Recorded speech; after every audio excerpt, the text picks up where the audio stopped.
It's the Fermi question. So we know that Enrico Fermi in 1950 said, "Where are they?" Because he didn't believe it natural that we would be the most advanced civilization in the galaxy, and that self-replicating people, humanoids or spaceships proliferating exponentially is an entirely plausible scenario. So he said, "Yeah, this probably happened, and therefore, why don't we see them?" Right. And the biggest answer to that question, or the top 2 or 3 answers, it's the, what is it called? It's been called the Fermi paradox. Yeah, but Fermi paradox. I've had philosophers slap me down on that because technically it's not a paradox. It's just the Fermi question. Where are they? The Fermi question. Where are they? Where are the aliens? Yeah. What's your best answer to that? What are your top 2 or 3 favorites? Yeah, my top 2 or 3 are that they're extremely rare. That space is extremely large, as we just said, hundreds of thousands of times further away to the nearest star than the nearest planet. So it's just it's very hard to do. We know, and if they're rare, they just may not have got to us yet, or have. So that's the best. Maybe another one that's a little uncomfortable is they don't exist. That we are the first to get to this stage. Right, or amongst the first, and we're all waiting to. Right. And then the other answer, which is also consistent logically with why should we be the most advanced, as opposed to this trope of Star Trek and most science fiction where you get, comparable civilizations join with each other and fighting each other and interbreeding. If they were much more advanced than us, they would really not care about us. They'd have nothing to do with us. So basically, they don't necessarily care about us. So they wouldn't make themselves known. They wouldn't eat us or anything. That's so anthropocentric just to think about them caring about us enough to use us as food or slaves or whatever. Right. So I think that's the third most likely, that they're just so advanced compared to us as we are to a microbe. So, they wouldn't care. My favorite is? Yeah. They're here. They're here, indeed.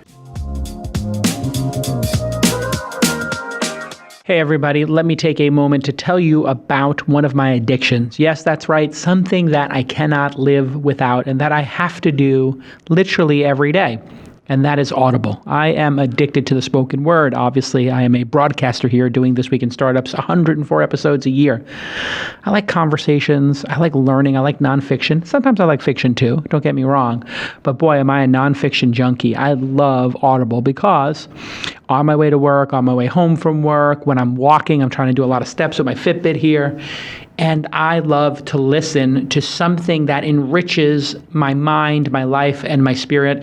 And that is Audible. I literally have the Platinum program, and I get, whatever that is, 20 credits a year, something crazy. So I never have to even think about what I'm buying. I just go to whatever the best, most popular books are, and I just grab like 10 of them at a time, 5 of them at a time, download them to my phone, and I've always got something to listen to. So I'm like looking through my phone here at all these incredible things I've listened to. Waking Up by Sam Harris and The Martian by Andy Weir are both amazing. Now, Waking Up is read by Sam Harris, but The Martian is read by a guy named R.C. Bray, and he is awesome.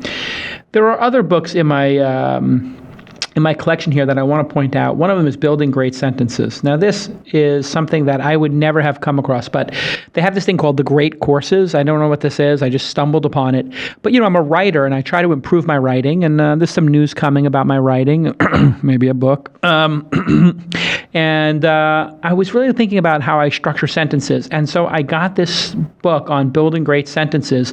And if you read some of the stuff I write at calacanis.com, what you'll find is me experimenting with some sentence structure. And I really have enjoyed this particular book. I'm going to make that my Audible pick of the week, which is Building Great Sentences. It's just really amazing. The book really helped me become a better writer, and exploring the writer's craft is this tagline. It's Professor Brooks Landon from the University of Iowa. I don't know who he is. I don't know what drives him, but I do know that I did a search for writing, and I was like, I need to get better at writing. Boom. And so an amazing book, and I take a lot of walks and listen to these books. Unlike streaming services, you own your books, so that means you can download them and listen to them whenever. They're always in sync. This is one of the great things. When I'm on my desktop, I listen to it. I get in my car, I take out my phone. It says, hey, we know you were on this last time at this moment in time. Do you want to skip ahead? Of course I do. Yes.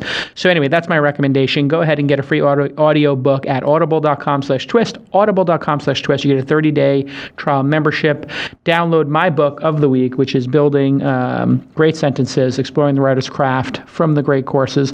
But if you want something that'll just be more for your soul and thinking about personal development, Sam Harris's Waking Up is amazing and delightful. I really, really enjoyed that book. And if you want to get a little fiction, of course, Andy Weir's been on my program here This Week in Startups, and The Martian is amazing. Go to audible.com/twist, audible.com/twist. They have 180,000 titles in every genre. And it's audiobook, spoken word, everything is just amazing over there. And you can also, if you're into reading, you can sync with Whisper Sync the audiobook in your Kindle. I don't do this actually because I get strained when I read. My eyes get a little strained. I have glasses now for the first time. And I just like to listen because for me, I'm reading emails all day. I just love to listen and lay in bed sometimes and listen. Also, I got the Amazon Echo and I have hooked up with the Amazon Echo Audible. So I said, hey, Audible, play The Martian, and it plays The Martian from again, whisper synced with the same spot. So it's just amazing. And now I'm getting into kids' books on it. If you don't have audible.com, man, you're missing out because it's incredibly high quality and I just love it. Okay, this is going to be a 20-minute love letter to Audible. All you need to know is audible.com/twist, audible.com/twist, and thank Audible_COM. And can somebody call my friends at Twitter and get Audible? Let's just get them to handle Audible instead of audible_.com. We got to get this worked out. Anyway, let's get back to this amazing program. Thanks, Audible.